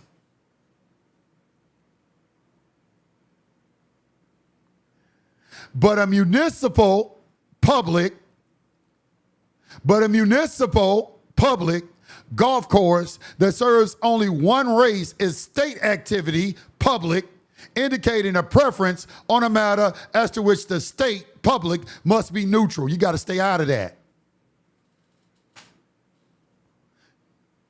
What is private action and what is state action is not always easy to determine. Conduct, the law is based off conduct. That's where jurisdiction derives from, not a goddamn contract.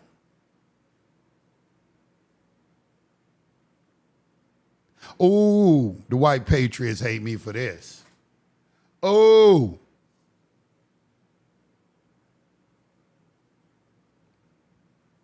Conduct that is formally private may become so intertwined with governmental policies or so impregnated with a governmental character as to become subject to the constitutional limitations placed upon state action. If you mix public and private, you fall under the Constitution. You fall under the Constitution, you fall under statutes.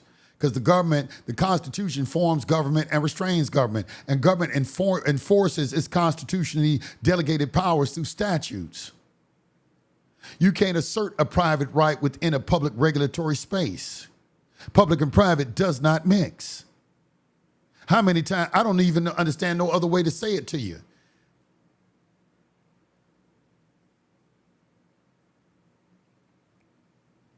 The action of a city in serving as a trustee of property under a private will while serving the segregated cause is an obvious example.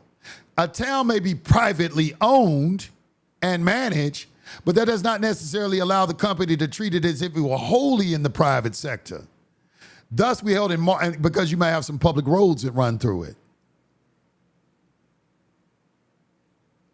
And also, you must remember, private property cannot be taken without due process of law and just compensation. It doesn't say that private property cannot be taken.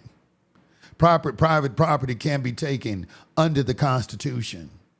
You just have to be afforded due process and just compensation if that property has value and it's been like if they do some sort of they have to take some property of yours because the state needs it or something like that. You have to be justly compensated for that, but you can't prevent them from taking it.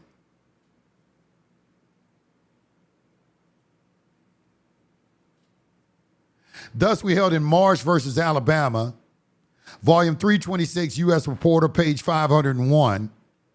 That the exercise of constitutionally protected rights, notice they called it constitutionally protected rights. All right, when you are in the private, you don't have constitutional rights. You have constitutionally protected rights. That is Article 3, restraining the public from encroaching into the private. Private rights begin where public regulation ends.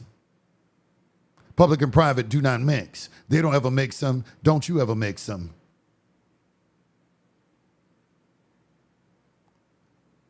So when you're in the private, you're being protected from the public. That's what the Constitution does. It protects you from the public. So you have constitutionally protected rights, not constitutional rights. Rights don't come from the Constitution.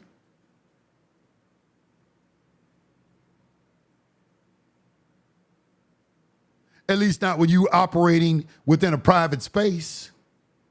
We gave them that delegated authority, and one of them we told them to stay out of our contracts. Stay out of my business, who I associate with. And we understand you might need to do something, but you're going to follow procedure and you're going to compensate me for it.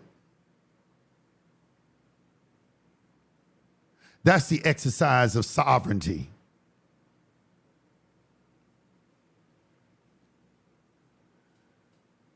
Thus, we held in Marsh versus Alabama, volume 326, U.S. Reporter, page 501, that the exercise of a constitutionally protected rights on the public streets of a company town could not be denied the owner. You had public streets there. A state is not justified, we said, in permitting a corporation to govern a community of citizens as to restrict their fundamental liberties. You think corporation right here is talking about corporation in the sense of an LLC or a C Corp? Or are we talking about a body politic?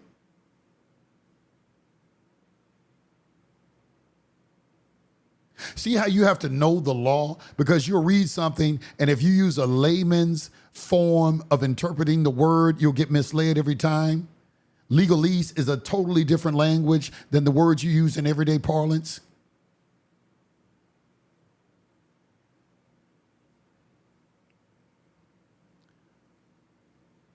We have also held that where a state delegates an aspect of the elective process to private groups, they become subject to the restraints of the state. Listen here, you do the same thing with private trusts.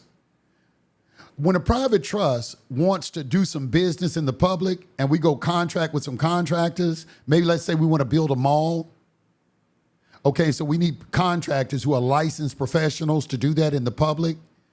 Those contractors have to sign a contract with us, but within the contract, all the contractors have to agree to be beholden to the trust indenture agreement.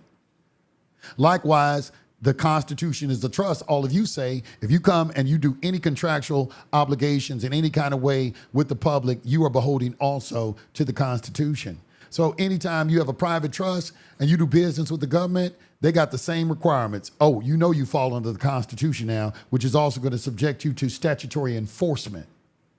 Public and private does not mix. They don't ever mix them. Don't you ever do it. When you do mix them, the public is going to dominate.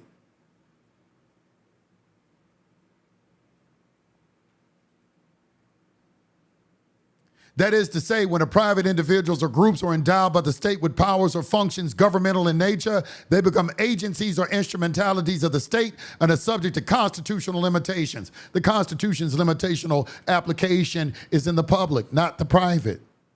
In the private, we are limited by contractual agreements. Let me show you. Let me illustrate this for you.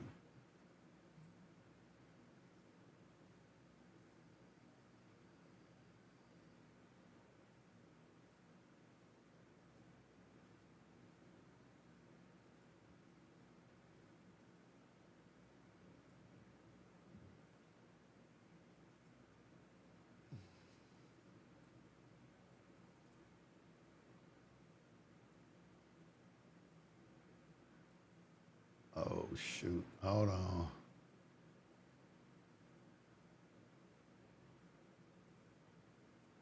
All right, that's it. Okay.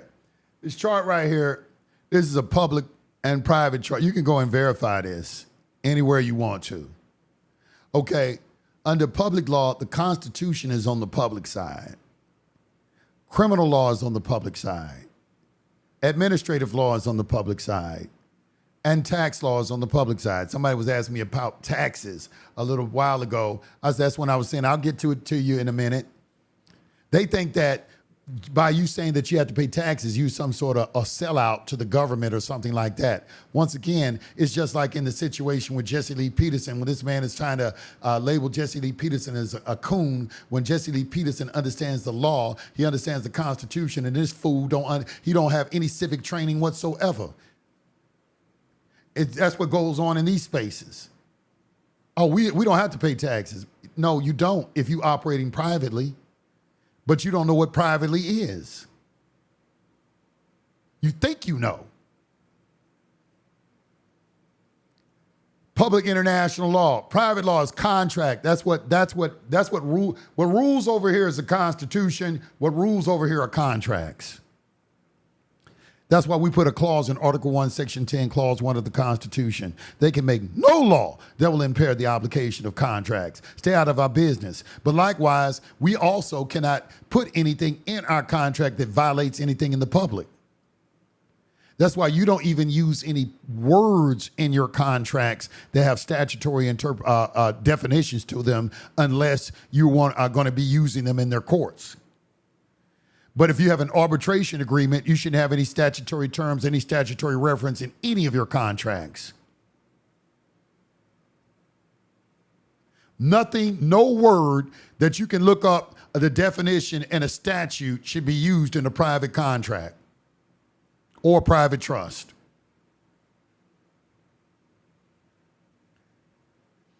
There are alternative words for every single word in the English language.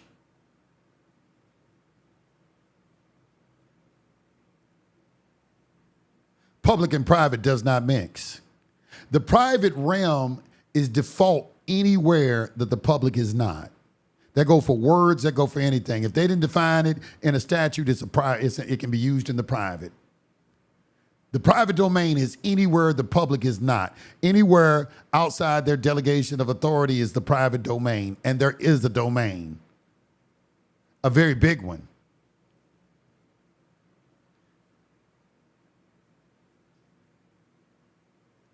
So we have contract law, property law, tort law, family law, private international law, conflict of laws.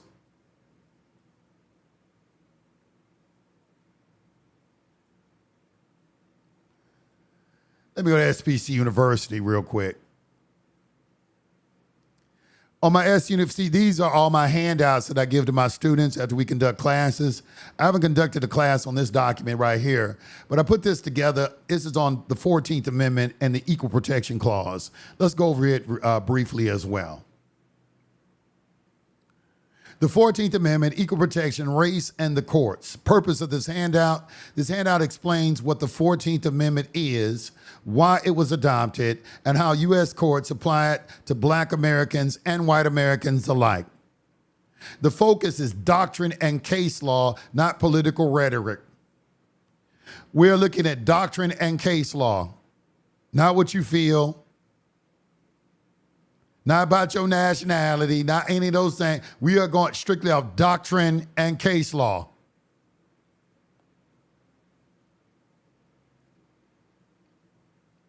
Why the 14th Amendment exists. The 14th Amendment was ratified in 1868 after the Civil War to correct a constitutional failure exposed by the Dred Scott versus Sanford. Okay, that they plug in holes in the Constitution. You know, you had the Emancipation Proclamation, but that didn't have any teeth in it because it was just a proclamation. So then they made the War Amendments, the 13th, 14th, and 15th Amendments. That was a result of the Dred Scott decision. And when you read that case, the judges were not being racist in that case as well. As a matter of fact, they called out the hypocrisy of the North in the Dred Scott decision. I'm gonna have to do a show on that too. I'm gonna have to read that. It's so long though, but I'm gonna have to do some. I'm gonna have to make a video or something on that entire case and read the entire case, so there will not be any question about it within our circles. The 14th Amendment was ratified in 1868 after the Civil War was to correct a constitutional failure exposed by the Dred Scott versus Sanford in 1857, where the Supreme Court ruled that people of African descent could not be citizens. All right, this is why the more science, you know, they say, okay, well, you know, you need your nationality. We were here before all of this. We are not blacks. We are not coming from West Africa. We're indigenous to this, because they wanted to disassociate themselves with this African descent. Congress responded by constitutional amendment, not ordinary legislation. Number 2, core provision of the 14th Amendment. The amendment contains 4 key clauses that apply to state action. Number 1, citizenship clause. All persons born or naturalized in the United States are citizens. Notice the word person. Yeah, you don't have an understanding of what that is either. We need some clarification on that. Privileges or immunities clause limits state interference with national citizenship rights, later narrowed by the court. Due process clause, no state may deprive any person of life, liberty, or property without due process of law. And the equal protection clause, no state may deny any person the equal protection of the laws. Key phrase is any person. The text is race neutral, and that's what the word person does. It makes it, that's why Brandon wanted to do that thing on person, because he probably discovered this and tried to give y'all some sort of a Brandon Williams and everything, because he knows that. It don't talk about race in the 14th Amendment. It talk about persons.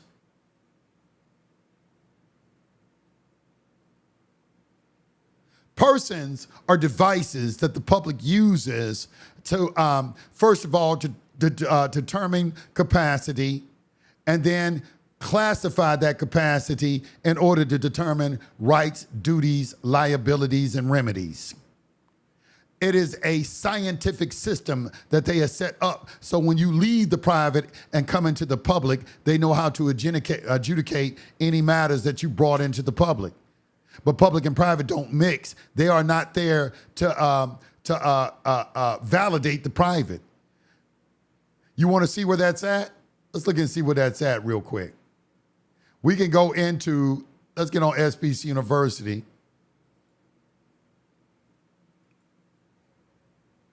And let's go into American jurisprudence, which is right here. And we're looking for administrative law. Administrative law. Administrative law. Administrative law. Where is that?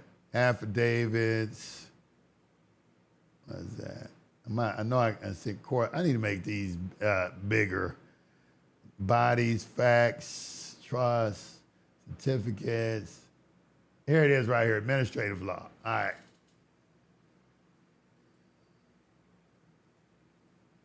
All right. When you get into this administrative law, it tells you right in the beginning. It tells you this.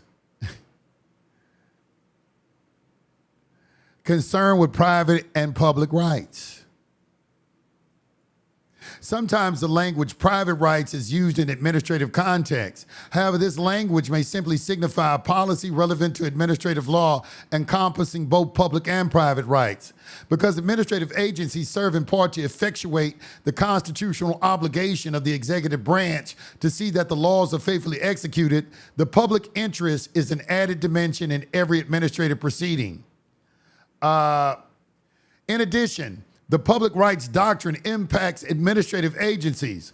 In certain areas, the principle applies that particular administrative agencies are created to protect the public interest and not vindicate private rights. In other words, they're not here to vindicate private rights. Keep the private out of the public. Public and private does not mix. If you have brought something into the public, it is now a public matter. And we're using statutes to adjudicate it. Those common law rights that you like to talk about, that's over there in the private that you don't understand how to operate in.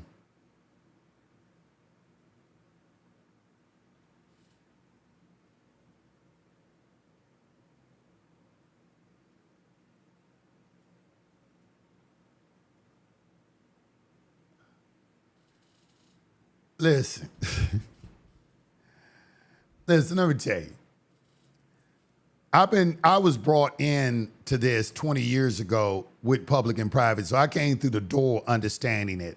And now over the years, I've gained a lot more knowledge in the distinction between public and private. Okay, a lot of these other guys, that's what they're lacking. All law is either public or private law. You have to understand what public law is, what it applies to, and then what private law is and what it applies to, and what the private domain is and what the public domain is. And you can't ever mix those two. You cannot start asserting private rights in a public domain. Okay, if you want to have an adjudication of a private right, that is when you have, you put in your contract that you're going to have it adjudicated privately. But anytime if you use some words in your contract and it comes to the attention of the public, you have now come into the public domain. See, that's what a lot of people don't want to accept. If you want something private, put an arbitration agreement in your contract. And then the conduct you engage in cannot violate the public. That's why if you don't want to violate a public law through your conduct, you can't live in a municipality. You need to go out like the Amish do, buy your own land and create your own infrastructure, and then you can engage in the conduct you want to engage in within that infrastructure that everybody within that infrastructure has signed a contract and agreed to abide by. The best example of a movie that they put out there for you is John Wick. John Wick 1, watch it. That's a private member association. They do all their business in gold. Any problems they have, they take care of themselves. They don't go to the police for nothing.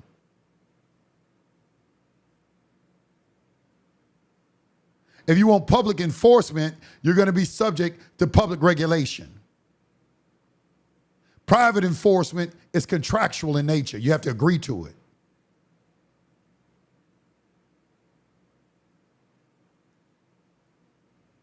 That's why I have organizations. You join an organization. Join an organization privately is joining a society of individuals who've all contracted to agree that how they're going to conduct themselves. A la the Masons, a la the Rosicrucians, a la the Illuminati, a la the Brotherhood of Light, a la any other, the other myriad of other private organizations that are out there. Some of you black organizations should take note.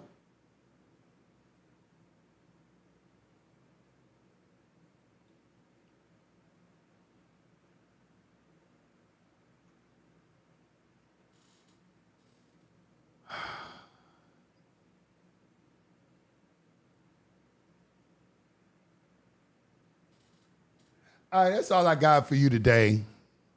You know, I ain't trying to burn the midnight oil anymore on these lives. I like to get in and get out now.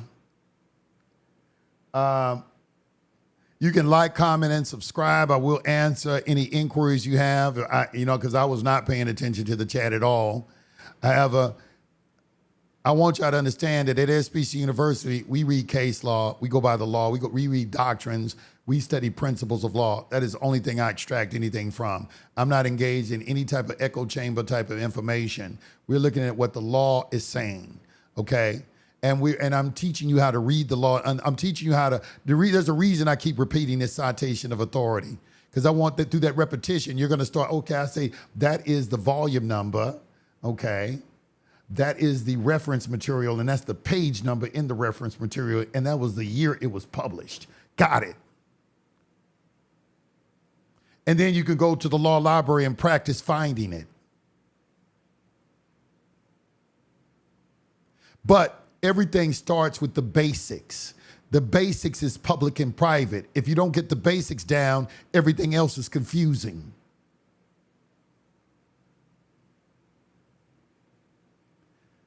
And when you're confused or when you're operating in ignorance, you do things like the gentleman was doing earlier. You start calling Yusufale being compromised. You start calling certain people coons and things like that when you are abjectly ignorant to any type of how civics operates in this country. You know, you don't have a baseline understanding of it. But you want to start turning around and call people coons when they're telling you what the law is. And they refuse to be victims because they understand spiritual laws and how they operate. Which would, number one thing, which you would never associate yourself with when you understand spiritual laws is victimization. You're never a victim if God is with you, how you gonna be a victim? If I'm a god or a goddess, I'm gonna be a victim. You know what a god or goddess is? A creator. This is why I say peace to the gods. I'm talking about Genesis 3:22. I'm talking about Psalms 82:6. I'm talking about John 10:34. Is it not written in your law, say you are gods? If you call them gods in whom the word of God came, the scripture cannot be broken. Did he not call you Elohims?